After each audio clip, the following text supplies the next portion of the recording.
Hola, en este video me gustaría explicarles cómo resolver este tipo de ejercicios que son de la ecuación de calor, que son problemas de valor en la frontera, en el que tenemos un enunciado que nos está describiendo el problema y nosotros tenemos que sacar o deducir las condiciones de frontera que vamos a usar para dicho problema. ¿Cómo lo vamos a hacer?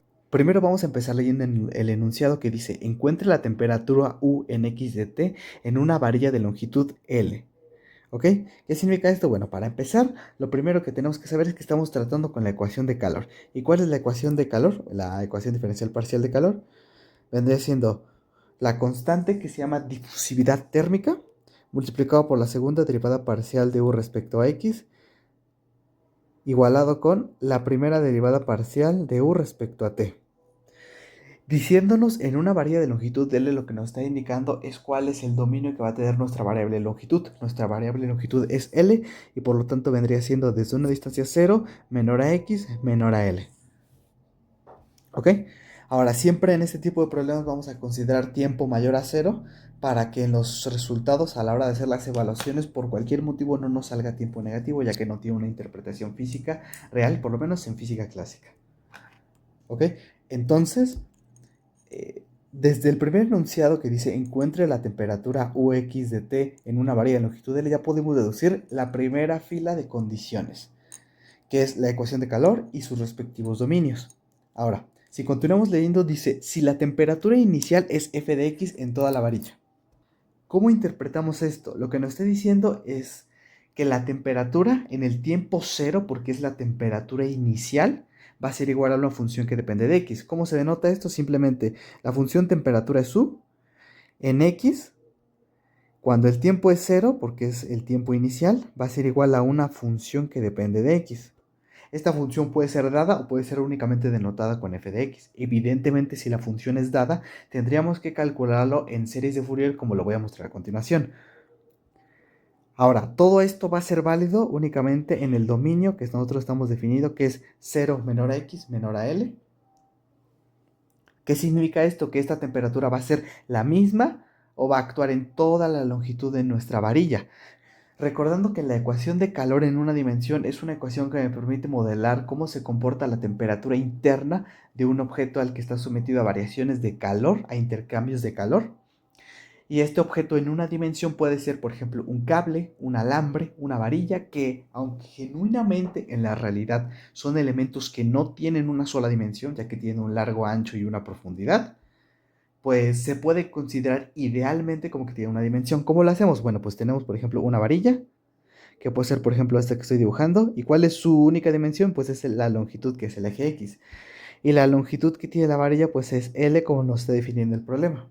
Ahora, ahora continuando con el enunciado que menciona, si los extremos x igual a 0, es decir, el extremo principal cuando la distancia 1 ha pasado y el extremo final cuando la distancia es total, x igual a 0 y x igual a l, están aislados. ¿Qué quiere decir esto? Bueno,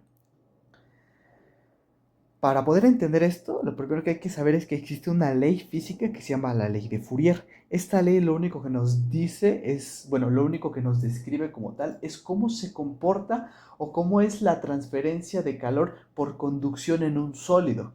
Esta ley se denota de la siguiente manera. Es Q igual a menos K por la derivada parcial de U respecto a X. ¿Qué quiere decir cada uno de estos elementos? Bueno, primero Q es el flujo de calor, o sea, la tasa de flujo de calor por unidad de área. Por otra parte, K es la conductividad térmica, que es una propiedad que tiene cada material específico e indica que también este conduce el calor. Ejemplo, el metal, el vidrio, la madera tienen coeficientes K diferentes. Y por último tenemos la derivada parcial de U con respecto a X, que nos va a indicar qué es el gradiente de temperatura. ¿Qué significa esto? Pues es el cambio de temperatura por unidad de distancia. Bueno, ¿qué significa esto? Bueno, como esta ecuación es la que nos modela la transferencia de calor por conducción, lo que nos está diciendo es que los extremos están aislados. ¿Qué significa que los extremos están aislados? Que los extremos de la varilla no conducen calor. En un sentido real, si lo vemos desde una perspectiva física real, ningún material, por más aislante que sea, puede dejar de conducir calor. Todos van a tener una cierta transferencia de calor por más mínima que sea. Así que desde este sentido no hay ningún material que pueda aislar por completo la transferencia de calor. Sin embargo, en este sentido lo podemos interpretar como que es una versión idealizada del modelo. Entonces, ¿qué significa que estén aislados? En el sentido de este problema significa que los extremos que tiene la varilla no conducen o no hacen transferencia de calor al medio ambiente o al medio en el contacto o al medio que tengan de contacto en los extremos. Ejemplo, si una varilla está sometida a una cierta temperatura, lo que nos estaría diciendo el problema es que los extremos de la varilla no van a conducir ese calor al aire o al medio en el que esté expuesto. ¿Ok? ¿Qué significa esto? Que entonces lo que nos define cómo es el cambio de temperatura por unidad de distancia, es decir, el gradiente de U, o más bien la derivada de U respecto a X, lo que nos está diciendo que sean aislados significa que este gradiente es cero. Eso es lo único que nos está diciendo. Ahora, ¿cómo podemos nosotros interpretar esto en términos de condiciones de frontera? Bueno, pues es muy sencillo. Cuando nosotros hacemos tender esta derivada en x igual a 0, es decir, en el extremo izquierdo, significa que la transferencia de calor es 0. Y también cuando tenemos el gradiente de cambio de temperatura en x igual a L, es decir, en el extremo izquierdo, también va a valer 0. De esta manera nosotros podemos obtener nuestras condiciones de frontera para x con ese simple enunciado. El enunciado dice, si los extremos x igual a 0 y x igual a L están aislados. Es lo único que nos quiere decir. Ahora, para este punto, yo consideraría que existen dos casos que pueden venir en este tipo de ejercicios. Uno es que los extremos estén aislados, ya vimos cómo se interpretan. Y dos, que los extremos no estén aislados y que transfieran calor. ¿Qué significa que los extremos van a transferir calor? Bueno, que los extremos van a estar a una temperatura fija, sin embargo sí va a haber intercambio de calor entre la varilla y el medio, que generalmente puede ser el aire, el agua, etc. Sí puede haber una transferencia de calor. Sin embargo, en este sentido, los extremos van a tener una temperatura fija. Si viniera algo así en un ejercicio, seguramente este diría algo similar a si los extremos transfieren calor y están a una temperatura fija de, ejemplo, 5. ¿Cómo se denotarían este tipo de condiciones? Bueno, se denotarían de la siguiente manera. U en 0 de T igual a 5. Y también la otra condición sería U en L de T igual a 5. ¿Qué digo? Pueden los extremos tener diferentes temperaturas porque al final de cuentas siguen siendo constantes y se pueden tratar algebraicamente muy fácil dentro de la solución del problema. Pero el problema nos tendría que indicar, si fuera el caso de que sí transfieran calor, nos tendría que indicar la temperatura y en qué parte se transfiere calor. En este caso, pues son las partes que mencioné, que es en x igual a 0 y en x igual a L. Estas serían las condiciones. Ahora, otro dato interesante es que este tipo de condiciones que nosotros estamos planteando se conocen como condiciones de Newman. Y estas condiciones que nosotros estamos planteando se conocen como condiciones Dirichlet. Simplemente es para denotar cuál es cuál. Las condiciones de Newman son aquellas que cuentan con la derivada parcial de U respecto a X, y las condiciones de Dirichlet son aquellas que están simplemente la función evaluada en los extremos o en la distancia que el ejercicio nos proponga y a una temperatura fija. Esa es la interpretación física que tienen. La forma en la que se escriben es la siguiente.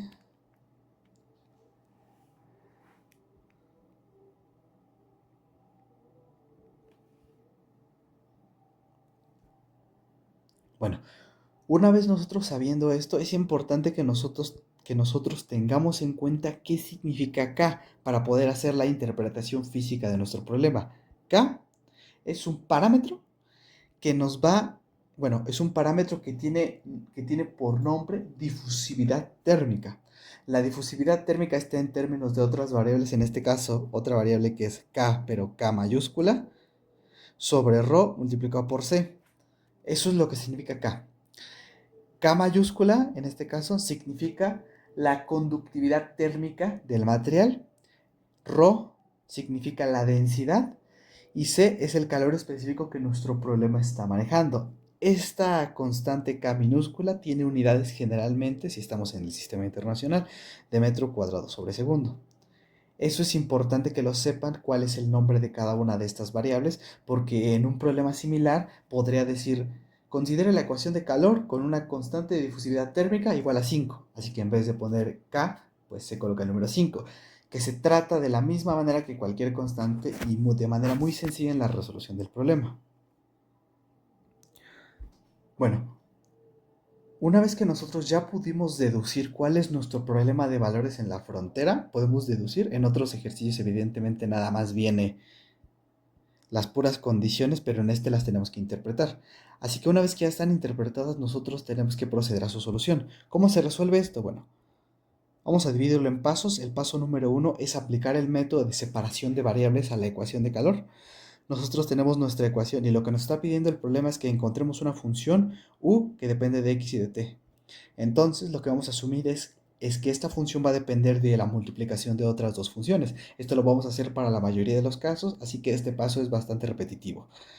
P es una P es una función que depende de x multiplicada por una función q que depende de t. Entonces, con esto estamos asumiendo que la función u es una función que es la multiplicación de otras dos, p que depende de x y q que depende de t. Ahora, una vez que nosotros hicimos esta conjetura, nosotros tenemos que obtener de esta función las respectivas derivadas parciales que está utilizando la ecuación de calor. ¿Cuál está utilizando? Está utilizando la segunda derivada parcial de u respecto a x y está utilizando la primera derivada parcial de u respecto a t. ¿Cuáles son? Pues son estas que tenemos aquí. Y estas las tenemos que obtener de esta función que nosotros acabamos de, de hacer su conjetura. Esto también lo podemos anotar de la siguiente manera. P multiplicado por Q. Y esto lo podemos hacer así porque no es necesario que todo el tiempo estemos arrastrando de qué variable independiente depende cada función. Simplemente tomar en cuenta que P siempre va a depender de X y Q siempre va a depender de T. Para simplificar obviamente la escritura. En este caso, la segunda derivada parcial de U con respecto a X pues va a ser P' multiplicada por Q. Y la primera derivada de U respecto a T, derivada parcial de U respecto a T, pues va a ser P multiplicada por Q'. ¿Por qué? Porque Q es la que depende de T y la derivada parcial es con respecto a T. Eso simplemente es lo que tenemos que hacer. Ahora, nosotros tenemos que sustituir estas respectivas derivadas en términos de P y Q en el orden en el que están en la ecuación de calor. ¿Cómo están? Bueno, primero está la constante K, que es la constante de difusividad térmica, multiplicada por la segunda derivada parcial de U respecto a X, que la tenemos aquí, e igualada a la primera derivada de U respecto a T, que la tenemos aquí. Entonces lo tenemos de la siguiente manera. P' multiplicado por Q igual a P por Q'. ¿Ok? Ahora, de igual manera que lo hacíamos en álgebra básica, vamos a dejar todo lo que es P de un lado y todo lo que es Q de otro lado, de la siguiente manera. Pues tenemos P' sobre P igual a Q' sobre KQ. ¿Por qué pasé la constante de difusividad térmica del lado de Q? Porque simplemente simplifica la resolución del problema. Yo les recomiendo que lo hagan de este modo. Ahora, nosotros no podemos resolver este problema así como así, porque esto es una ecuación diferencial parcial y necesitamos la ayuda de un parámetro auxiliar. Este parámetro auxiliar se conoce como constante de separación y vamos a usar la letra lambda para hacer una triple igualación en nuestra ecuación. Ahora, yo recomiendo que se ponga un signo negativo antes de la constante lambda para poder simplificar de igual manera la solución, que digo, tiene que dar el mismo resultado usando lambda o menos lambda, pero por costumbre yo utilizo menos lambda. Así que una vez que nosotros hicimos esto, vamos a separar esta triple igualación en dos ecuaciones diferentes. ¿Cómo lo vamos a hacer? Bueno, podemos observar que aquí tenemos primero la función p asociada a lambda y como segunda instancia tenemos la función q también asociada a lambda. Así que simple vamos a dividirlo en dos igualaciones. ¿Cómo? Pues así. P' sobre p igual a menos lambda y q' sobre kq igual a menos lambda. ¿Ok? Así pudimos transformar este problema que era una ecuación diferencial parcial en dos ecuaciones diferenciales ordinarias. La forma de visualizar esto según la notación de Leibniz sería de la siguiente manera, pues básicamente sería la segunda derivada de p respecto a x, bueno, en este caso pues derivadas totales más lambda p, y para q sería la derivada total de q respecto a x más lambda k por q y ambas igualadas con 0. Esta sería la forma lineal de escribirlas. Ahora, ¿qué sucede? Como sabemos, las ecuaciones diferenciales nos arrojan constantes en sus soluciones. Independientemente del método que utilicemos, estas van a arrojar constantes de proporcionalidad. Como la única forma en la que nosotros tenemos para poder nosotros saber el valor de esas constantes de proporcionalidad es con lo que se conoce como condiciones iniciales, condiciones particulares o condiciones de frontera. En este caso, pues vamos a utilizar las condiciones de frontera. ¿Cómo es que nosotros vamos a obtener estas condiciones de frontera? Bueno, pues muy fácil, vamos a observar las condiciones de frontera que nosotros dedujimos, que son las condiciones de Newman, y a partir de eso vamos a analizarlas para poder sacar condiciones para resolver nuestras ecuaciones. La primera nos dice que la derivada de u derivada parcial de u respecto a x cuando esta tiende a cero, cuando x tiende a cero, va a ser igual a cero. ¿Cómo se interpreta esto? Bueno, según la conjetura que hicimos anteriormente, esto es que P' multiplicada por Q va a ser igual a cero, ¿ok? Y la segunda condición nos está diciendo que la derivada de U respecto a la parcial de X cuando nosotros tenemos X igual a L va a ser igual a cero. Bueno, pues ¿cómo se interpreta esto? Bueno, aquí en este caso es mejor poner de qué depende cada una. P depende de X y Q depende de T, pero con su respectiva evaluación. Aquí es P' tendiendo a L multiplicado por Q que depende de T. Ahora, ¿qué sucede? Vamos a analizar primero el caso de arriba. El caso de arriba nos dice que la función p derivada respecto a x y evaluada en 0, multiplicada por q de t, nos va a dar 0. ¿Qué significa esto? Que por lo menos, ya sea p o ya sea q, alguna de las dos tiene que valer 0. Q evidentemente no puede valer 0, no puede ser la que vale 0 porque nosotros tenemos nuestra solución como p multiplicado por q. Y si q de t valiera 0, nuestra solución sería únicamente 0. Y esta solución matemáticamente es totalmente válida, sin embargo no tiene ninguna representación de ningún fenómeno físico y es una solución que no estamos buscando. Así que la única que puede tender a 0 es P, así que de aquí podemos asumir que entonces P' evaluada en 0 es la que tiene que tender a 0. Y así entonces tenemos nuestra primera condición de frontera que vamos a utilizar para resolver nuestras ecuaciones diferenciales ordinarias. Y analógicamente podemos asumir lo mismo para la función evaluada en L, que es P' de L igual a 0. Y estas dos condiciones las tenemos que tener en cuenta a la hora de resolver nuestras ecuaciones. Ahora, nosotros ahora vamos a aplicar el paso número 3. El paso número 2 es el análisis de las condiciones de frontera.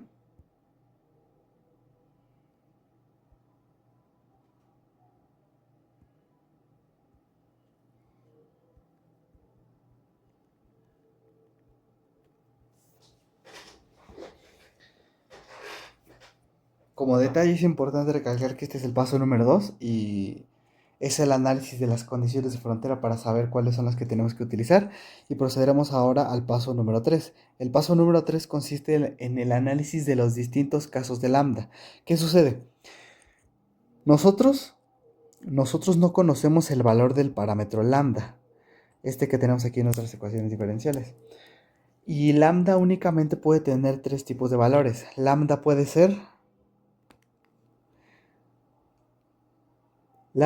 ser un parámetro que es igual a 0. Lambda puede ser un parámetro que es mayor a 0. Y lambda puede ser un parámetro que es menor a 0. Esos son los únicos tres tipos de valores que nuestro parámetro puede tener. Esto considerando que estamos trabajando evidentemente en el campo de los números reales. Ahora, lo que nosotros requerimos hacer en el paso 3 es analizar, o más bien resolver estas ecuaciones diferenciales para cada uno de los casos. Ahora, es evidente que para un examen o para resolver algún ejercicio es necesario demostrar qué caso sí, qué caso no. ¿Qué necesitamos en estos casos? Necesitamos ver cuál de estos tres casos es el que me cumple las condiciones de frontera y mis ecuaciones diferenciales. Es decir, aquel que no me dé soluciones triviales. ¿Qué es una solución trivial? Que el resultado de las ecuaciones diferenciales sea cero. En dos de estos casos, el resultado de ambas ecuaciones, esta de P y esta de Q, me va a dar 0. Estamos buscando el caso en donde no me da 0. Como experiencia resolviendo este tipo de problemas, sabemos que el caso número 3, que digo, puede tener orden diferente, depende de cómo se analicen. Yo lo llamo caso número 3, es cuando lambda es mayor a 0. Es el único caso de esos tres en el que nuestro parámetro nos va a funcionar para que nuestras ecuaciones diferenciales no den cero. Ahora, es necesario que nosotros para este parámetro le asociemos otro adicional. Vamos a decir que lambda es igual a un parámetro que vamos a llamar alfa cuadrada. ¿Por qué? Porque para fines algebraicos, a la hora de resolver las ecuaciones diferenciales, vamos a tener que aplicar raíz cuadrada a lambda. Y es mucho más fácil tratar algebraicamente a lambda si está únicamente como alfa y no como raíz de lambda. En este caso vamos a comenzar con la solución de nuestras ecuaciones diferenciales. La primera siendo p'B' más lambda p igual con 0. Ahora, nosotros vamos a sustituir lambda por el segundo parámetro que utilizamos, que es alfa. En este caso va a quedar p'B' más lambda cuadrada por p igual con 0. Ahora, esto es una ecuación diferencial de coeficientes constantes. Como se supondría que para este tipo de problemas ya tenemos que saber resolver ecuaciones diferenciales, pues se aplica el método de coeficientes constantes. Recordando rápidamente que a la variable original sin derivada tiene asociado el número 1, a la variable prima el exponente número 1, a la variable bi', el exponente cuadrático, a la variable tri', el exponente cúbico. ¿Cómo lo hacemos? Pues simplemente sería m cuadrada más alfa cuadrada, igualamos a 0. Y recordando que en el método de coeficientes constantes existen tres tipos de soluciones. La primera, que es para m, que sean raíces reales iguales, raíces reales distintas y complejos conjugados. En este caso, pues tenemos que resolver, y a la hora de despejar a m, pues me va a quedar m cuadrada igual a menos alfa cuadrada. Si nosotros aplicamos raíz a ambos miembros, me queda valor absoluto de m y vamos a tener raíz de menos alfa cuadrada. Esto lo podemos simplificar de la siguiente manera. Factorizamos un menos 1 por alfa cuadrada. Como sabemos, la raíz de menos 1 es i, y nos quedaría el valor absoluto igual a alfa i. Ahora, cuando nosotros despejamos el valor absoluto, nos va a quedar simplemente más menos alfa i. Entonces, el caso que nos resultó es el caso número 3, el caso de complejos conjugados, y la forma de representar la solución de esta ecuación diferencial para complejos conjugados es de la siguiente manera. Tenemos una constante 1 multiplicada por el coseno del ángulo por x, más una constante 2 multiplicada por el seno del ángulo por x. Ahora, una vez que nosotros tenemos nuestra solución, le tenemos que aplicar las respectivas condiciones de frontera que nosotros definimos, que aquí las tenemos, que es p' de x 0 igual a 0 y p' en L igual a 0. Se las vamos a aplicar para poder conocer el valor de estas constantes. ¿Ok? Ahora, entonces para poder hacer esto, bueno, tenemos que anotarla, que es p' en 0 igual con 0 y p' en L igual con 0. Entonces, si nosotros tenemos que derivar nuestra función, entonces la primera derivada de p, derivada total en este caso, porque es una ecuación diferencial, el resultado de una ecuación diferencial ordinaria, entonces simplemente sería constante 1, se queda porque dejas la constante, derivas la variable, y simplemente sería alfa, constante 1, la derivada del coseno, que vendría siendo menos seno, con su signo negativo, más, en este caso, alfa por constante 2 por el coseno de alfa x. Esta sería ya nuestra ecuación derivada, y aquí es donde aplicamos nuestra condición de frontera. Nuestra condición de frontera igualamos a 0. Tenemos menos alfa, constante 1 por el seno de 0, más alfa constante 2 por el coseno de 0. Ahora, seno de 0 evidentemente siempre va a valer 0, así que desaparece. Y en este caso tenemos 0 igual a alfa constante 2 coseno de 0, que vale 1. Y si nosotros de aquí despejamos a constante 2, me da que la constante 2 es igual con 0. Ahora, reescribiendo nuestra ecuación en términos de lo que acabamos de descubrir, que constante 2 vale 0, pues tenemos, bueno, la derivada prima, que sería menos alfa constante 1 seno de alfa x, y el término de coseno ya no se multiplica porque pues está multiplicado por la constante 2 y este vale 0. Ahora, nosotros tenemos que aplicar nuestra siguiente condición de frontera, que es p' de L igual con 0. Así que igualamos con 0, tenemos menos alfa constante 1 por el seno de alfa L, y así es como quedaría nuestra condición de frontera ya aplicada.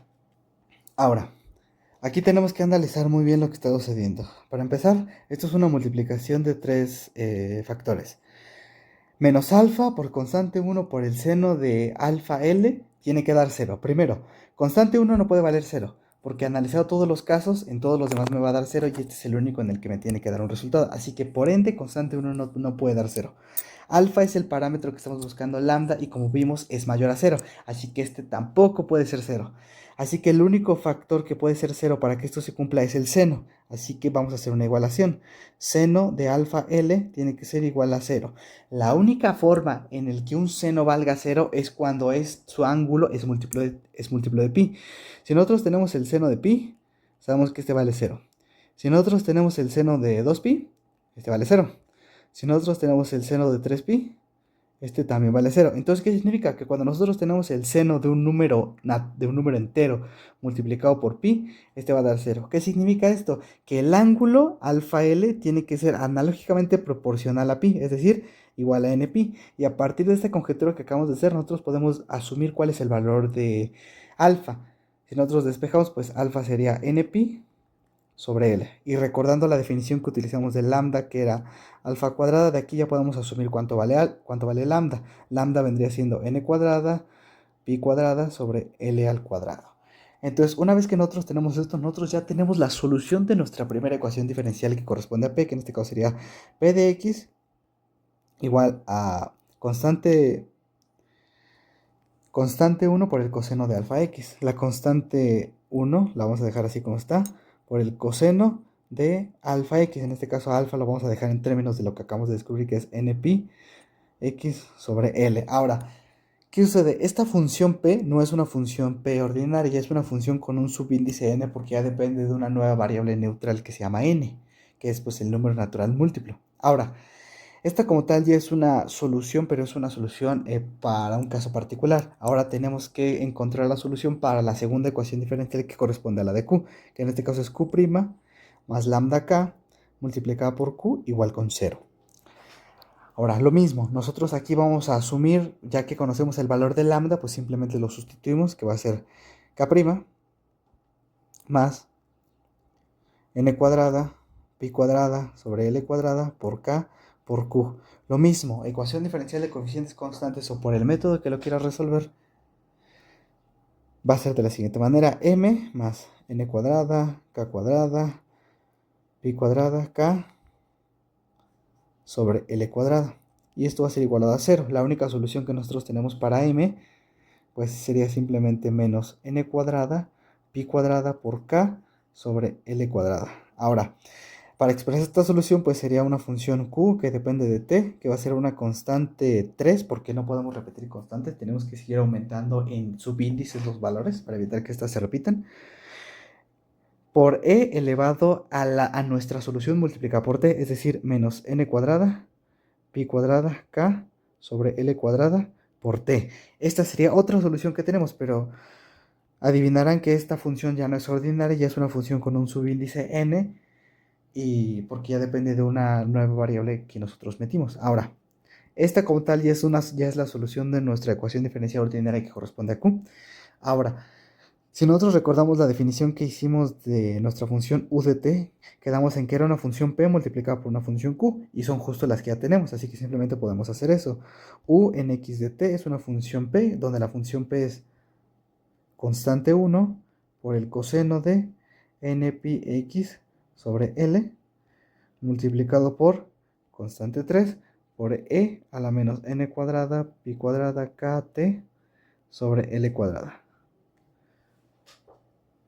Ahora, esta función u que nosotros tenemos aquí ya no es una función u ordinaria porque ahora tiene un subíndice n. ¿Qué significa que tengo un subíndice n? Para empezar, que no es la función que estamos buscando, o sea, no es nuestro resultado final. Ojalá fuera nuestro resultado final. Ojalá fuera tan sencillo hasta este punto. Sin embargo, como nosotros recordaremos, nuestro problema de valor en la frontera que dedujimos tiene una condición de frontera para la variable t. En este caso nos está diciendo que t igual a 0 es una función que depende del tiempo. Es una función que depende únicamente de x, perdón. ¿Qué significa esto? Bueno, primero lo voy a anotar de este lado. X en 0 igual a una función que depende de x. Ahora, ¿qué significa esto? Que cuando nosotros le apliquemos esta condición de frontera a nuestra función u que acabamos de deducir, lo vamos a hacer UNN x 0. Cuando nosotros hacemos esto, el término que pertenece a Q va a desaparecer porque E a la 0 se va a convertir en 1. Entonces lo único que nos va a quedar es constante 1 por constante 3 por coseno de npx sobre L. Ok, y como podemos observar, esta función que nosotros tenemos aquí, efectivamente, es una función que depende únicamente de x, como nos está diciendo nuestra condición frontera. Sin embargo, casi nunca se va a cumplir que esta función que tenemos aquí sea la misma que esta. Si se cumple que es la misma, pues entonces nuestra solución final sería esa. Pero como nosotros no sabemos qué funciones, nosotros tenemos que asumir una sumatoria infinita de soluciones porque estamos asumiendo que estas funciones son lineales. ¿Qué significa que estas funciones son lineales? Que si nosotros tenemos una solución U1 y una solución U2, significa que estas dos soluciones pues cumplen nuestro problema, pero que el hecho de que sean lineales significa que nosotros tenemos una solución U1 más una solución U2, esta solución también es otra solución para nuestro problema. Entonces lo que nosotros tenemos que hacer es hacer una sumatoria infinita de funciones para que nuestra función, para que nuestro resultado final de U cumpla esta última condición de frontera que estamos definiendo. Este método o este principio se conoce como el principio de superposición. ¿Y cómo lo vamos a expresar? Bueno, pues se expresa de la siguiente manera. Nosotros vamos a tener nuestra función U, que ya no va a depender de con el subíndice n. Ahorita van a ver por qué. Porque el subíndice n se va a meter dentro de una sumatoria infinita, que va a ser desde n igual a 1 hasta infinito. ¿De cuál? De nuestra función resultado que obtuvimos, que es esta. Y en este caso, la multiplicación de constante 1 por constante 2 la vamos a llamar AN, simplemente por ponerle un nombre diferente, porque pues es otra constante diferente. Ahora, se acostumbra a poner primero a la exponencial, que es e a la menos n cuadrada, pi cuadrada, k, t, sobre L cuadrada, multiplicado por coseno de n pi x sobre L. Esta que nosotros tenemos aquí ya es la solución final para nuestro problema. Pero tenemos todavía otra situación que resolver. Nosotros todavía no sabemos cuánto vale esta constante AN. ¿Y cómo lo vamos a determinar? Bueno, pues primero a esta nueva solución a la que llegamos le vamos a aplicar nuestra condición de frontera que antes definimos.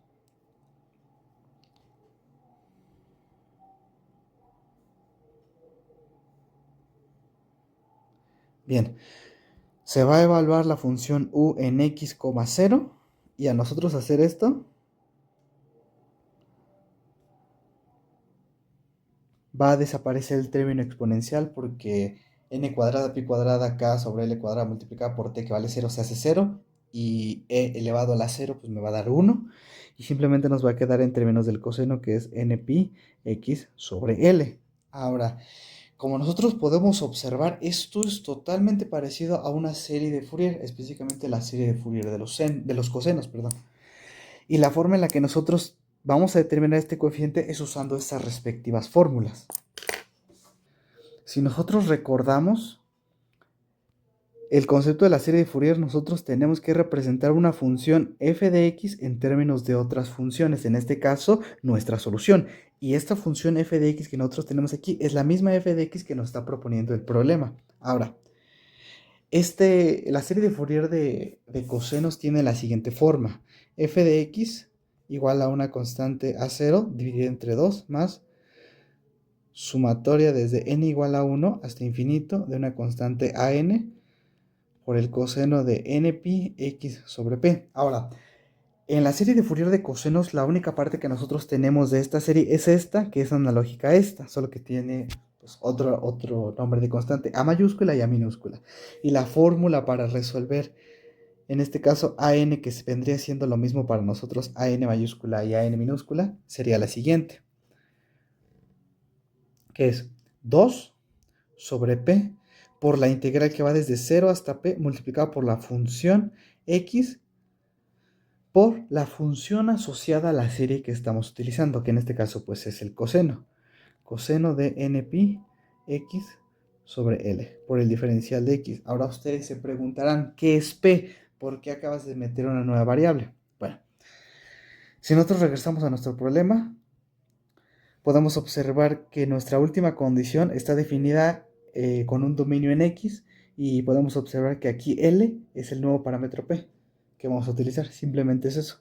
Ahora, simplemente se hace la sustitución a n es igual a 2 sobre L por la integral de 0 a L de f de x en multiplicación por la función asociada que es el coseno nπx sobre L diferencial de x. Esta es la fórmula que nosotros vamos a utilizar para poder deducir el coeficiente a n. Ahora, nosotros tendríamos que resolver esta integral si conociéramos qué función es, pero como el problema no nos está diciendo qué función es, entonces la solución termina ahí. ¿Okay? Simplemente tendríamos que anotar finalmente cuál es nuestra fórmula u, bueno, cuál es nuestra ecuación que dedujimos, que es u en x de t es igual a sumatoria en n igual a 1 hasta infinito de an por e a la menos n cuadrada, pi cuadrada, kt sobre l cuadrada por el coseno de n pi x sobre l y se cierra el paréntesis. Esta que nosotros tenemos aquí ya se convierte en la solución final de nuestro problema. Esto ya cumple con todas las condiciones que el problema nos está planteando. Ahora, esto se queda así para este problema específicamente. Sin embargo, si el problema tuviera una función x dada, una función f de x, por ejemplo, podría ser una función dada a trozos, que puede ser, por ejemplo, x por pi o x cuadrada y en un dominio diferente cada una, o puede ser una función simple, como por ejemplo e a la x, e a la menos x, seno de x. Si nosotros tuviéramos una función de este estilo, obviamente tendríamos que resolver el coeficiente a n y resolver dicho coeficiente para poder colocarlo aquí. Así quedaría nuestra solución final para ese caso.